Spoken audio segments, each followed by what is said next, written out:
Bom, a maioria já ouviu falar do eBay, né? Do site de venda e compra famoso nos Estados Unidos. A gente tem a nossa versão lá, o Mercado Livre. Hoje em dia a Amazon, né, e tudo mais. Mas algumas curiosidades sobre o eBay. Alguns anos atrás, eu acho que eu já contei essa história para vocês do sanduíche grelhado, que tinha o formato da Virgem Maria no sanduíche. E o sanduíche foi vendido no eBay por $28.000. Alguém achava que o sanduíche tinha algum tipo de poder espiritual e comprou $28.000. Uau! Alguém vendeu um pato de borracha assombrado. Ele supostamente tinha o poder de possuir crianças que brincavam com ele por $107.000. Depois houve um caso de uma menina na Inglaterra que tentou vender a avó no eBay. O anúncio descrevia desse jeito: ela é chata, mas é fofinha. E é claro que o eBay teve que derrubar o anúncio, porque violava os regulamentos da empresa. Você pode vender de tudo no eBay, menos a avó. E é claro, antes que alguém pergunte, a sogra também. Né? Mas talvez, sei lá, o mais impressionante foi um homem que vendeu a vida. Ele vendeu tudo que ele tinha conquistado na vida. E o anúncio dizia o seguinte: meu nome é Ian Usher, e já tive o suficiente da minha vida, eu não quero mais. Você pode ter tudo que eu conquistei, se quiser, seja o que for, tudo está à venda em um grande leilão, tudo que eu tenho, tudo que eu construí. No dia em que for vendido, eu pretendo sair pela porta da frente com a minha carteira no bolso, meu passaporte no outro e nada mais, sem saber para onde eu estou indo e o que o futuro me reserva. Então ele acabou vendendo tudo, ele vendeu sua casa, mobília, isso foi alguns anos atrás, por $305.000. E aí ele mudou para a Austrália. E em algum momento, então, numa reportagem, ele contou o motivo. Ele disse que depois de 6 anos de casamento, sua esposa se divorciou dele e ele queria apagar todas as memórias que ele tinha daquele relacionamento. Então ele resolveu abandonar tudo. Bom, há muitas maneiras de lidar com a rejeição, não é? E ele lidou dessa forma. Agora, a Bíblia fala de muitos que viveram situações de rejeição, mas talvez nenhum deles seja mais rejeitado, claro, exceto Cristo, coloca Cristo separado. Fora o Senhor Jesus, tem um personagem que é bastante rejeitado na Bíblia e o seu nome é José. Ele viveu uma rejeição após a outra. Seus irmãos o odiavam, os midianitas o venderam, Potifar o encarcerou, seus companheiros de cela se esqueceram dele, mas Deus o exaltou. E essa é uma incrível história. É a história que ela é incrível em várias camadas e nós vamos ver o desfecho dela. Na verdade, é interessante que o livro de Gênesis ele enfatiza bastante a história de José. Se você prestar atenção, um quarto quase do texto de Gênesis, do livro, é dedicado à vida de José. Se você pensar que Deus descreve a criação do mundo em 9 palavras no início, né? No princípio criou Deus os céus e a terra, ponto. É claro, tem a descrição um pouco da criação, mas essas 9 palavras são suficientes. Agora, a gente tem capítulos e capítulos ali falando sobre José, alguma coisa importante na vida dele, e a gente precisa dar atenção para isso. Bom, essa é uma história incrível, ela mostra traços notáveis da presença do Senhor e do cuidado do Senhor, e talvez o mais importante a mais importante característica do Senhor revelada ali é a providência do nosso Deus. Providência. Providência não é diferente de milagre, né? O milagre é quando Deus entra no âmbito normal e faz alguma coisa extraordinária. A providência é quando Deus age no mundo de uma forma natural e traz um desfecho extraordinário. Essa é a providência de Deus. E na providência de Deus, Deus vai, então, cuidando de todos os momentos comuns, de todas as situações comuns, para trazer esse resultado extraordinário, como o resultado que nós vemos na história de José.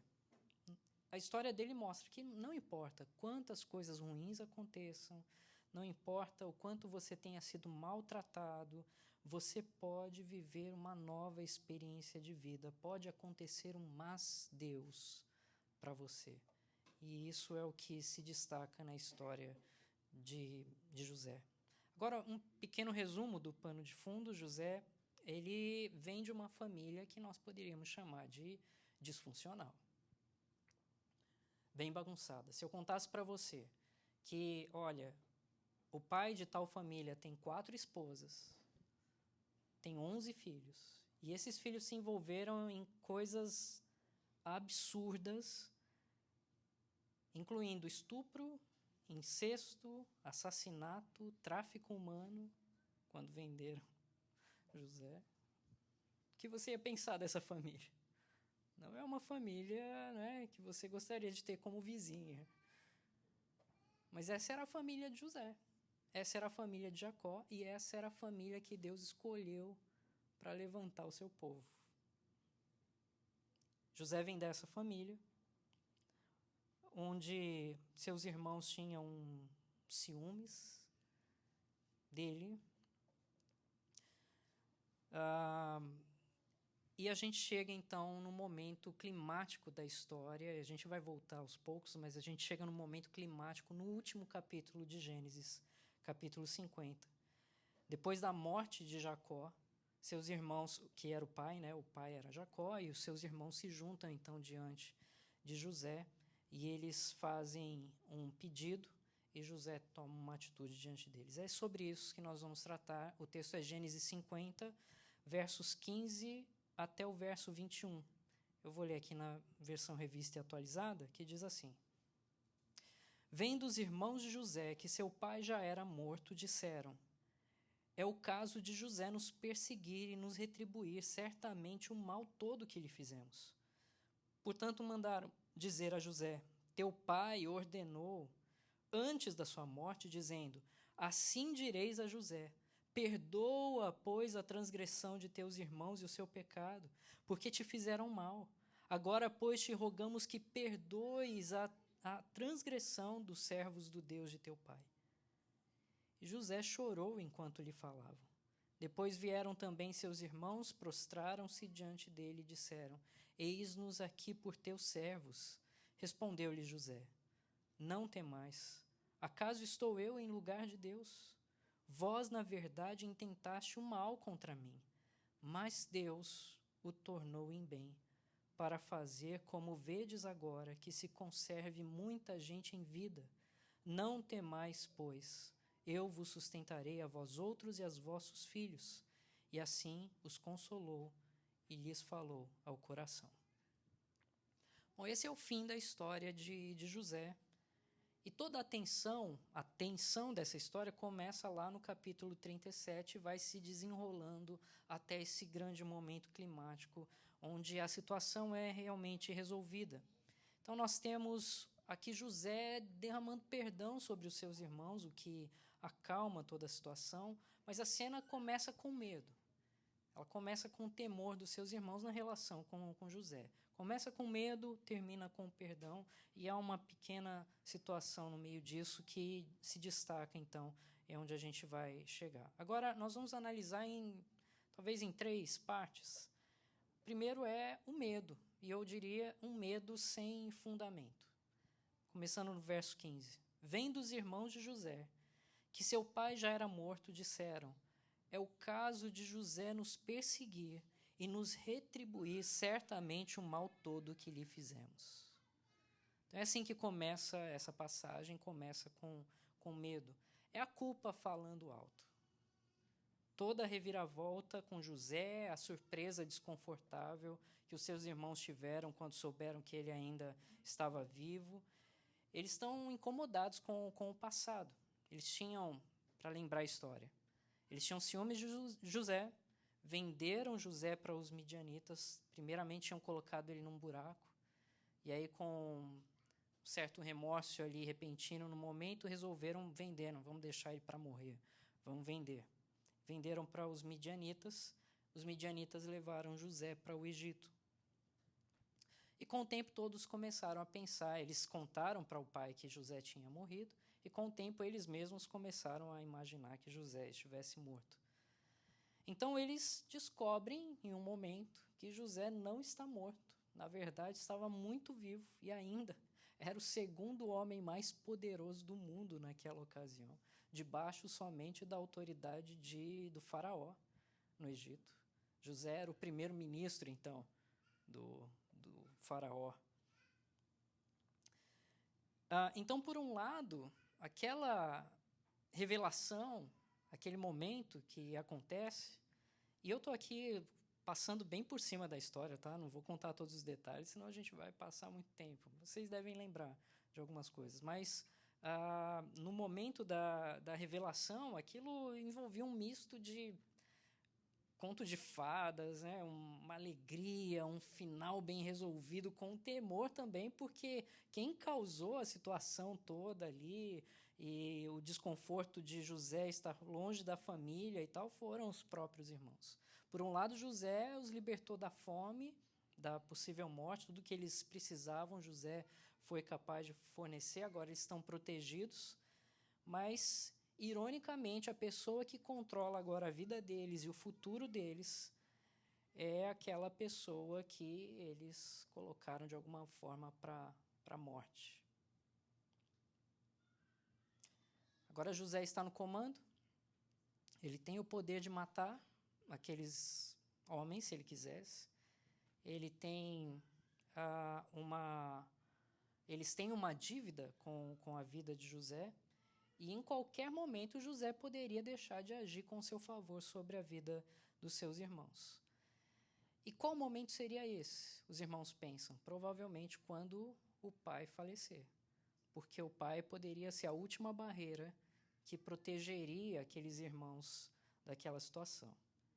E acontece. Finalmente, Jacó morre. Eles vão para o funeral em Canaã e os irmãos estão de volta agora para o Egito.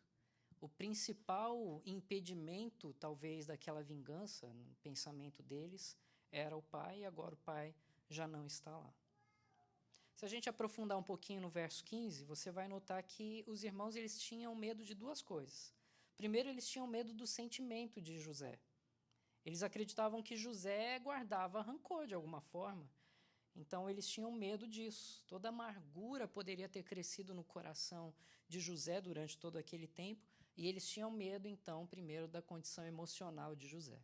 Outra coisa que eles tinham medo era da ação de José. O que José poderia fazer, então, por causa desse rancor? Qual é a retribuição que ele poderia dar aos seus irmãos? Em outras palavras, eles acreditavam que, como José tinha nutrido aquele rancor por todos os anos agora, ele poderia usar aquele rancor numa atitude de vingança. E o que eu posso dizer é que esse momento revela como a consciência culpada é uma carga insuportável. Já pensou nisso? A consciência culpada é uma carga insuportável. Quando você carrega consigo todo o entulho de coisas do passado, suas falhas, as coisas que você fez, a sua consciência ela se torna pesada, e é uma carga pesada. Às vezes pesada demais para suportar. Salmo 38, verso 4 diz assim: pois já se elevam acima da minha cabeça as minhas iniquidades, como fardos pesados excedem as minhas forças. Salmo 38, verso 4. E a razão de ser tão pesada a consciência, ou de ser um peso ter essa consciência culpada, é que você não precisa de nenhum acusador. onde quer que você vai, o acusador está com você, porque a sua consciência está lá. Ela é o seu próprio acusador. E você pode, por causa de uma consciência culpada, começar a interpretar o mundo baseado nessa culpa. E isso pode te esmagar. Você pode começar a ver tudo pelas lentes dessa culpa, as pessoas pelas lentes dessa culpa, e eles acabam olhando assim para José. Eles pensam que José vai responder em conformidade com aquilo que eles fizeram no passado. Há uma frase de Shakespeare que diz: a suspeita sempre assombra a mente culpada. A suspeita sempre assombra a mente culpada. E era o que acontecia no coração daqueles homens. A suspeita. Suspeita de que algo pudesse acontecer. Pensa nisso. São 40 anos entre o momento em que ele é vendido e o momento em que eles se reencontram. É uma vida inteira. São 40 anos. 40 anos de muito sofrimento para José. José, ele é separado da sua família, separado da sua terra, vendido como escravo. É claro, ele consegue algum benefício ali na casa de um comandante chamado Potifar, mas é acusado de tentativa de estupro e é preso. Quando é preso, tem os seus colegas de cela, ele faz amizade com o carcereiro e acaba cuidando deles e tal. Em algum momento, anos se passam ali e aqueles homens têm um sonho, ele interpreta os sonhos, acontece exatamente o que ele tinha interpretado sobre aqueles sonhos. Um daqueles homens morre, mas ao outro ficava a promessa de que ele ia se lembrar de José. Ele se lembrou de José? Não. Passaram-se anos à frente. E aí, em algum momento, Faraó tem um sonho. Finalmente ele se lembra. Faraó vai à presença dele. Faraó fica assombrado com a capacidade daquele homem de interpretar, de falar palavras com sabedoria, de organizar as coisas, e coloca ele finalmente no comando de todas as coisas. É aí então que os irmãos chegam lá precisando de comida, alimento, pelos anos de fome que se espalhou pela região, e eles veem José naquela situação. São 40 anos. Não é uma pequena história. Não é um acontecimento de 2 dias, não é um acontecimento de uma semana, de um mês, de 2 anos sem falar com algum familiar. É um acontecimento de 40 anos. E eles então guardavam aquela culpa no coração, aquela angústia, porque eles sabiam o que eles fizeram. E eles não só mancharam as mãos de sangue com os homens por onde eles passaram, mas eles mancharam as mãos, supostamente na mente deles, com o sangue do seu próprio irmão. Quando eles descobrem, há um alívio, mas há um perigo. E o perigo talvez seja a vingança. Por isso eles têm um medo. E um medo ali que surge no coração. É como a ferrugem no metal. Inicialmente, ela só tira um pouco da cor, mas depois ela penetra no metal e ela apodrece por dentro. E é assim que acontece com a mente culpada. Ela vai fazendo isso com o próprio coração, a ponto de destruir o coração de alguém. E provavelmente os irmãos tinham medo por causa da sua consciência culpada. Bom, eles então têm esse medo sem fundamento. Um segundo estágio aqui é uma fabricação de uma mentira sem fundamento. Uma mentira sem fundamento. Eles vão dizer algo que supostamente o pai deles tinha dito, mas que não era verdade. O verso 16 diz assim: portanto, mandaram dizer a José. Preste atenção, eles não vão pessoalmente, inicialmente.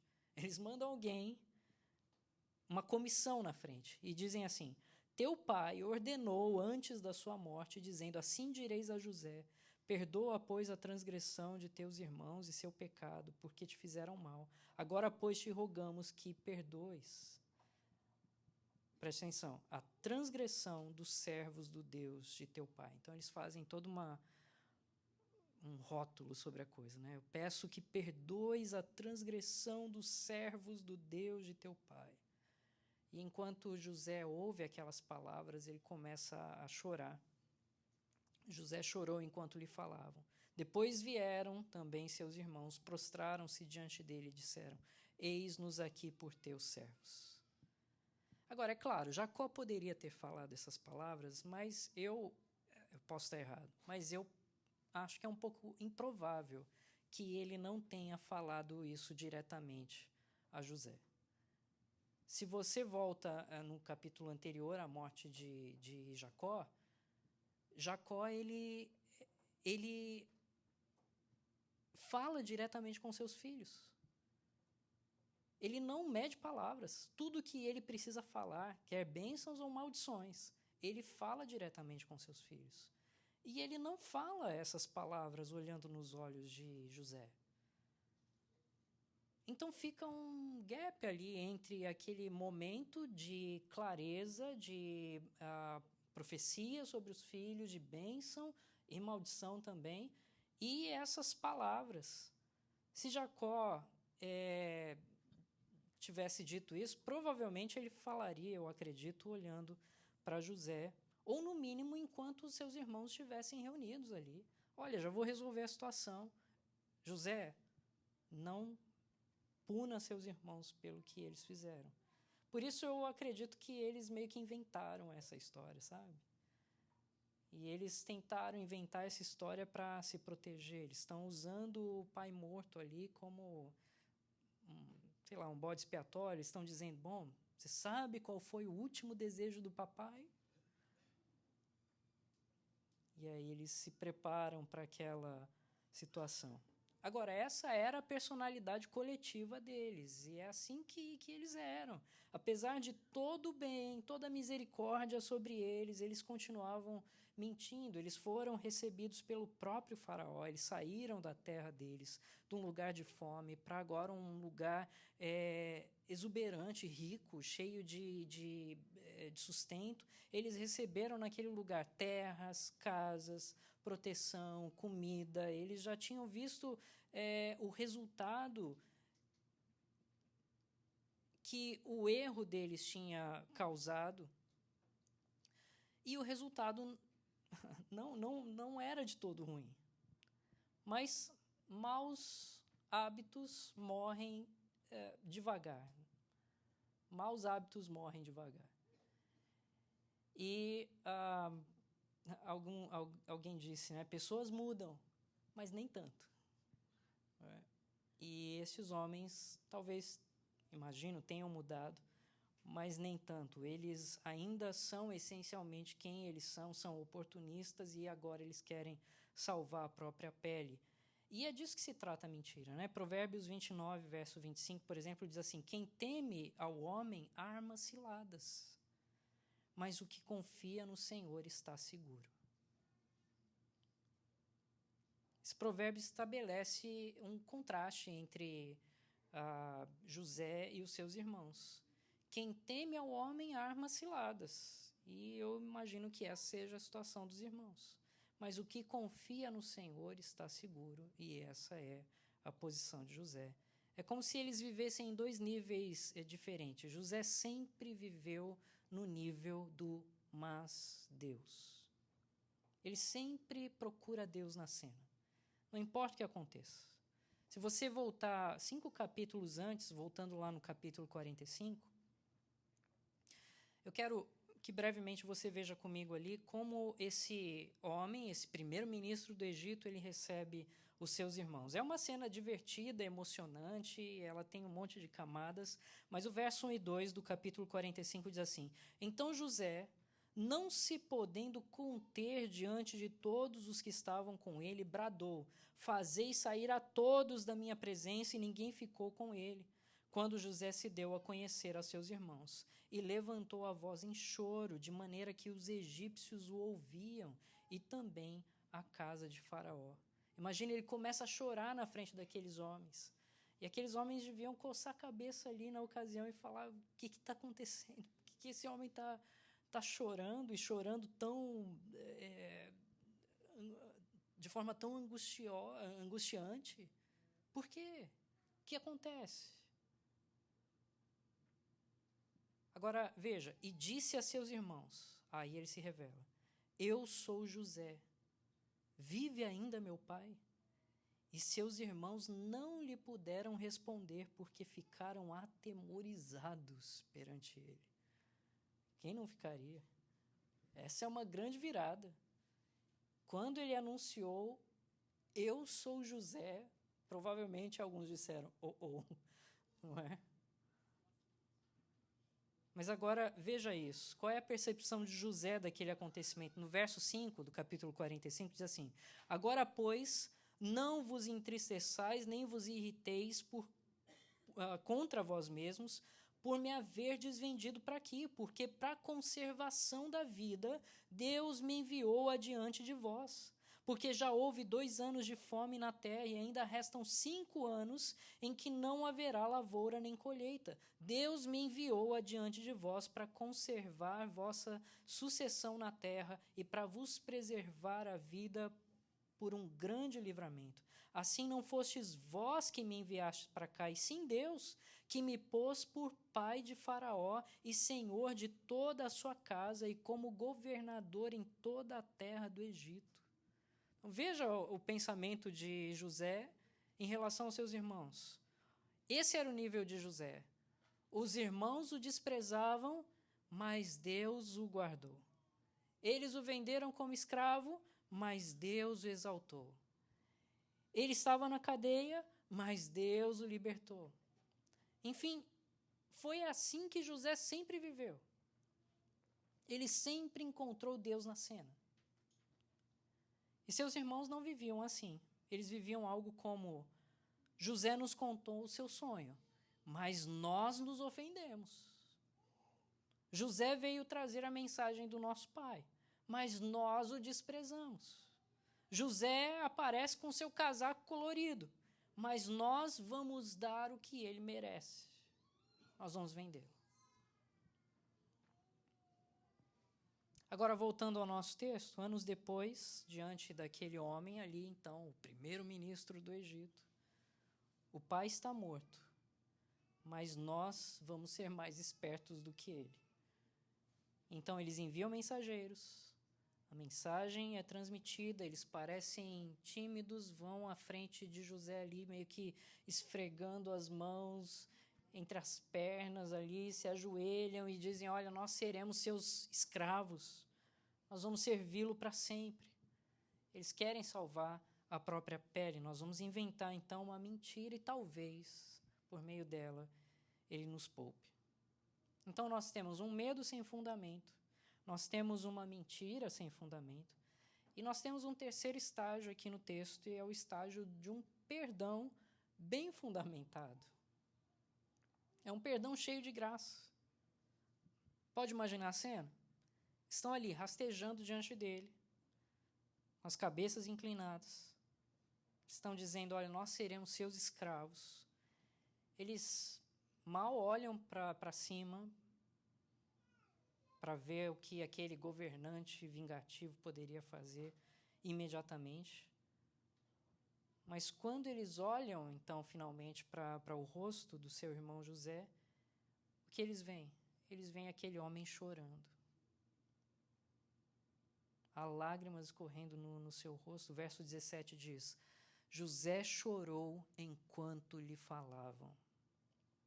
E eu imagino José aqui como um cara de coração mole, não é?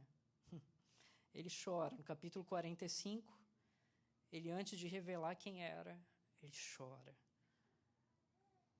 Ele manda todo mundo embora para poder chorar. Agora ele chora de novo. E por que ele está chorando? Está chorando por si mesmo? Não. As lágrimas, eu imagino, de José não são por causa dele, mas são por causa dos seus irmãos. Está chorando por causa do tormento deles. Ele está chorando porque eles estão mentindo. Ele está chorando porque os irmãos, apesar de toda a bondade que ele tinha praticado sobre eles, ainda interpretavam mal o seu coração. é que pode? E ele chora diante dos seus irmãos. E ele lembra para si mesmo que já perdoou aqueles homens há muito tempo, e agora ele repete as promessas aos seus irmãos. O verso 19 diz: não temais. Ele sabe que eles têm medo. Não temais. Acaso estou eu em lugar de Deus? Ou seja, sou eu o juiz, ou sou eu que controlo as coisas, eu que controlo a vida? Vós, na verdade, intentaste o mal contra mim. E agora vem as duas grandes palavras. Mas Deus o tornou em bem. Vós intentaste o mal contra mim, mas Deus o tornou em bem, para fazer como vedes agora, que se conserve muita gente em vida. Não temais, pois, eu vos sustentarei a vós outros e aos vossos filhos. Assim os consolou e lhes falou ao coração. Então, ouvindo isso, eu queria levantar essa questão. Como o amor e o perdão pode brotar no coração de alguém que foi tão maltratado como José?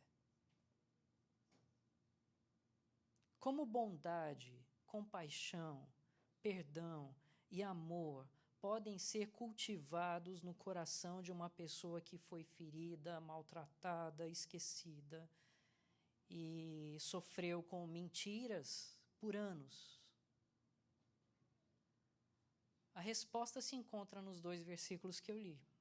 Porque nesses 2 versos, José revela a sua teologia sobre a dor e o sofrimento. Tudo se resume aqui nesses 2 pequenos versos mais poderosos. E é nisso que José acredita sobre Deus. É nisso que ele acredita sobre a vida. É nisso que ele acredita sobre a dor e o sofrimento. Tudo é resumido nesses versos. E essa é a teologia de José sobre dor e sofrimento. Ela pode ser dividida em 3 partes. Número 1, Deus está no controle. Essa é a primeira coisa. Deus está no controle. Não sou eu, nem são vocês, ele diz aos seus irmãos, mas Deus está no controle. Ele diz: acaso eu estou no lugar de Deus? Eu não sou Deus. Não sou eu quem controla. Não sou eu quem fez toda essa história acontecer. Eu posso ser o primeiro-ministro, mas eu não sou Deus. Eu sou servo de Deus também. Então, nossos problemas começam ou pioram quando nós nos esquecemos que Deus está no controle. Quando você perde de vista o fato de que Deus controla, conforme a sua vontade, a história, a gente começa a sofrer mais do que deveria. Nossos problemas, eles podem começar quando a gente tenta tirar Deus do trono, do controle, quando a gente quer assumir o seu próprio lugar. O apóstolo Paulo levantou a pergunta: quem, pois, conheceu a mente do Senhor? Ou quem foi o seu conselheiro? Ele diz lá em Romanos 11. E olha, vamos ser honestos, às vezes você tenta ser o conselheiro de Deus. Porque há ocasiões em que acontece alguma coisa e talvez você não diga com a sua boca, mas no seu coração está assim: olha, se o Senhor tivesse respondido aquela minha oração, a gente não estaria nessa situação agora. Olha, se tivesse acontecido aquilo, eu não estaria sofrendo o que eu estou sofrendo agora. Então a gente parece que é aconselhar a Deus: olha, a minha capacidade de resolver as coisas parece melhor do que a do Senhor. E é certo que talvez a gente não tenha coragem de dizer isso com a boca, mas talvez o nosso coração se coloque nessa posição e diga: quer saber? Eu seria um Deus melhor.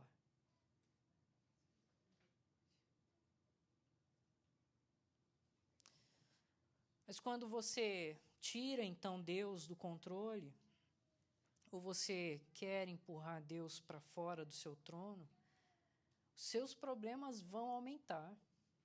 Eles não vão diminuir. Se você sentar no controle da história, eu tenho certeza que você não vai fazer um bom trabalho como Deus faz. José acredita que Deus está no controle, não ele, e nem ninguém. Essa é a primeira coisa da teologia dele sobre dor e sofrimento. A segunda coisa é que Deus usa eventos ruins para produzir bons resultados. E é nisso que ele crê. Deus usa eventos ruins para produzir bons resultados. No verso 20 ele diz: vós, na verdade, intentaste o mal contra mim, mas Deus o tornou em bem, para fazer, como vedes agora, que conserve muita gente em vida. Então José tem compreensão do que Deus está fazendo. Deus está dirigindo a peça toda por trás da cortina. Eu posso confiar que não importa o que aconteça, Deus trará um bom resultado para aqueles que são seus. Para a vida daqueles que são seus. E é isso que nós chamamos de providência. Essa é a grande providência de Deus na história. Deus age providencialmente. Não importa qual seja a intenção das pessoas, sejam elas boas ou más, Deus é quem põe o ponto final. Deus é quem continua a história. Então José, olhando para os seus irmãos, ciente de que Deus tem um plano para aqueles homens, ele sabe que Deus o colocou lá para levantar ele naquela posição e proteger a vida dos seus parentes, dos seus irmãos. Ele sabe, José sabe que Deus tem um plano para a família deles. José sabe que Deus tinha promessa para a família deles, e uma promessa que se estenderia por toda a história e que levantaria inclusive o próprio Messias por meio daquela geração. No momento eles chegam com 70 pessoas lá. Quando eles saem do Egito, e essa é outra história, eles saem com entre 2 e 3 milhões de pessoas. Porque Deus preservou aquela família. Esse era o plano de Deus. E por quê? Porque ele tinha escolhido aquela família para construir uma nação, para ser a testemunha, uma nação que testemunhasse do verdadeiro Deus Criador e de como este Deus traria salvação para todos os homens. Então José simplesmente ele vê o sofrimento como parte desse plano. Ele pensa que o seu sofrimento faria uma nação inteira ser preservada, e ele estava certo. A Bíblia no Novo Testamento coloca dessa forma. Este é um grande versículo, Romanos 8, 28. Sabemos, veja, ele não diz, olha, nós temos a intuição, ou nós temos a esperança. Ele diz, não, sabemos que todas as coisas cooperam para o bem daqueles que amam a Deus. Paulo diz, nós sabemos disso. Nós não temos a intuição de que as coisas são assim. Nós não temos uma mera esperança, nós sabemos que todas as coisas cooperam para o bem daqueles que amam a Deus. Alguém disse que este versículo é uma almofada macia para um coração cansado. E eu já coloquei meu coração muitas vezes nessa almofada. É uma almofada macia para o meu coração. Nós sabemos que todas as coisas cooperam para o bem dos que amam a Deus, daqueles que são chamados segundo o seu propósito. Todas as coisas. E esse é um destaque importante. Todas as coisas. William Newell, ele diz o seguinte: coisas brilhantes, coisas tenebrosas, coisas felizes, coisas tristes, coisas doces, coisas amargas, tempos de prosperidade, tempos de adversidade, todas as coisas cooperam para o bem dos que amam a Deus.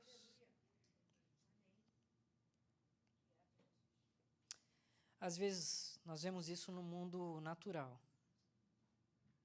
Sabe, há algumas substâncias que não são muito boas para o organismo, não é? Se você separa sódio somente, e se alimenta de sódio, sódio puro não é bom para você. Se você pega o cloro, inalar, e separado, isso não é bom para você. Mas quando você junta o sódio e o cloro, você tem o cloreto de sódio, que é o sal de cozinha, e pode se tornar uma coisa boa. Deus usa as coisas. E coisas que, talvez separadas, elas não pareçam ter o seu lugar, mas quando são combinadas, Deus pode trazer uma coisa boa. Então, Deus é capaz de trazer todas as coisas tóxicas, venenosas da vida, boas e ruins. E por meio de uma cooperação, Deus as usa para um resultado bom para aqueles que amam o Senhor. Então, cuide com o que você olha e simplesmente chama de ruim. Aquilo que você pode achar que é ruim, na verdade, pode ser algo muito bom com um disfarce muito inteligente por trás. Eu posso levantar histórias entre nós aqui dessas coisas. Muitas. Posso levantar minhas histórias sobre isso. Mas eu ouvi há um tempo atrás um irmão que sofreu um acidente de moto. Se quebrou todo. Tiveram que fazer exame. E aí no exame descobriram que ele estava com câncer. No início, foi tratado. Não só se recuperou do acidente, como se recuperou do câncer também. E aquilo que poderia ter levado a vida dele trouxe, na verdade, mais tempo de vida. Vai saber o que Deus tem. Como Deus faz as coisas acontecerem. Olha, como eu falei, eu podia trazer histórias nossas aqui. Agora, uma coisa é certa, e ele sabia isso também, José sabia isso, fazia parte da teologia da dor e sofrimento. Deus usa pessoas para ajudar outras pessoas. É o que ele diz no verso 21. Não temais, pois eu vos sustentarei, a vós outros e a vossos filhos. E assim os consolou e lhes falou ao coração. Aquele garoto que 40 anos atrás eles colocaram em um buraco, o garoto de quem eles tiveram um ciúme doentio, aquele garoto que, num momento, eles quiseram matar, mas depois venderam como se fosse um objeto qualquer, é agora o garoto que diz: eu sustentarei vocês e os seus filhos. E ainda diz, né, que assim consolou e lhes falou ao coração. José está dizendo: eu sei que vocês fizeram, e o que vocês fizeram foi maligno, o que vocês fizeram foi errado. Mas se vocês não tivessem feito isso, eu não teria sido vendido para os midianitas.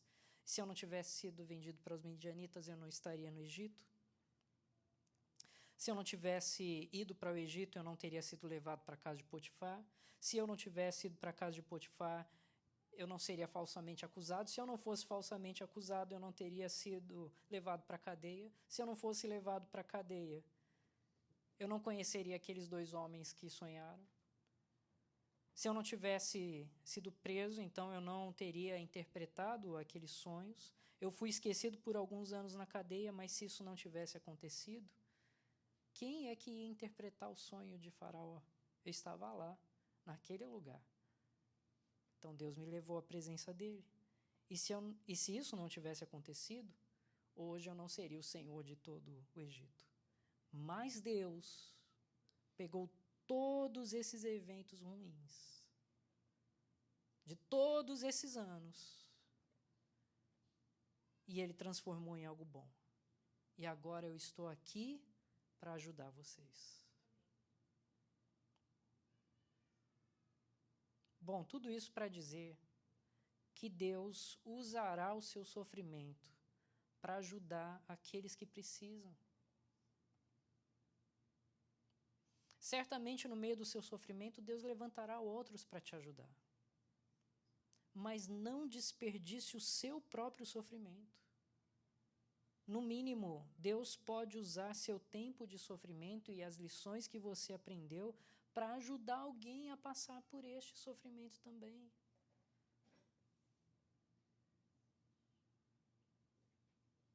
Deus pode te preparar para isso. Paulo diz em 2 Coríntios, 1º capítulo, ele diz: é Ele quem nos conforta em toda a nossa tribulação, para podermos consolar os que estiverem em qualquer angústia, com a consolação com que nós mesmos somos contemplados por Deus. Se somos atribulados, é para o vosso conforto e salvação. É o que Paulo diz. Uau! Ele diz: olha, essa tribulação me veio para que eu pudesse ser capaz de consolá-los. E Deus me consolou nessa tribulação. Se somos atribulados, é para o bem de vocês também, Paulo escreve. Então, olha, não desperdice o seu sofrimento, Deus vai usá-lo de alguma forma. A pergunta, no final das contas, é: quão grande é o seu Deus? Quão grande é o Deus que você serve? O Deus com o qual você está comprometido, ele é grande o suficiente para conduzir a história e pegar as coisas ruins do passado e tecê-las com as coisas do seu presente para produzir algo bom e valoroso no final? Olha, se nós estamos falando do Deus da Escritura, é exatamente isso que ele pode fazer. E ele faz. Esse é o Deus que nós servimos. Ele é o Deus que nos dá essas promessas. Esse é o Deus que fez o que fez por José e por sua família. Então, olha, talvez você possa estar enfrentando agora o pior momento da sua vida. Mas você pode esperar um mais Deus para você, se você crê nesse Deus. Uma última coisa. José, ele de alguma maneira também ali representava, naquela ocasião, o nosso próprio Salvador, o nosso próprio Deus, como alguém na frente dos seus irmãos. E por que eu digo isso? Porque talvez você tenha um monte de coisas no seu coração, na sua relação com Deus. Talvez haja coisas no passado que você não confessou e você guarda rancores, talvez coisas que aconteceram e que você, olha, não entende porque Deus agiu assim e mantém um coração meio que, olha, o que o Senhor vai fazer? Talvez você espere até uma vingança em algum momento. José olhou para os seus irmãos e agiu com perdão. E é assim que Deus faz com aqueles que voltam os olhos para Ele e confessam o pecado e o buscam como Senhor. Ele perdoa e Ele traz salvação. José abençoou a vida dos seus irmãos. Deus abençoa aqueles que vão até Ele. Então, não corra do Senhor. No momento de angústia, corra para o Senhor. Nos seus momentos de alegria, corra para o Senhor. Sempre esteja com o Senhor. O Senhor é o Deus de sustento, é o Deus da provisão, é o Deus do cuidado. Certamente nós viveremos momentos de sofrimento, haverá momentos de dor. Mas Deus faz com que essas coisas cooperem para o nosso bem, para o meu e para o dos outros ao meu redor. Eu preciso confiar nisso. Se eu creio que o Senhor é verdadeiro, se eu creio que a sua palavra é fiel, então meu coração precisa confiar nessas coisas. Essas são as histórias bíblicas. Essa é a história de José. Há outras também. Mas Deus, Ele dirige a história do seu povo e dirige para o bem. Amém. Que Deus nos abençoe com essa lembrança. Senhor Deus, nós te agradecemos por essa história, ó Pai, na vida de José. Nós te agradecemos porque dificilmente nós viveremos tanto tempo de sofrimento como ele viveu, mas se ainda assim vivermos, há sempre, ó Deus, um olhar que o nosso coração pode ter para essa esperança, ó Deus. Mas Deus, o Senhor pode mudar a história, o Senhor pode mudar a nossa vida, o Senhor pode mudar nossas circunstâncias. Senhor, faz com que o nosso coração se encha com essas verdades. Ó Deus, faz com que o nosso coração se volte para o Senhor com alegria. Que mesmo em meio à angústia e à tribulação, ó Deus, nós olhemos para o Senhor e possamos dizer, certamente essas coisas não são boas, mas o Senhor transforma elas para o bem daqueles que o amam e eu te amo, ó Deus. Ó Deus, faz com que o nosso coração se volte para o Senhor, não com pavor, ó Deus, não com medo de vingança, mas com um pedido temeroso, sim, mas com um pedido de perdão. sabendo, ó Deus, que o Senhor é um Deus de cuidado, misericórdia, provisão, ó Deus, é um Deus de amor.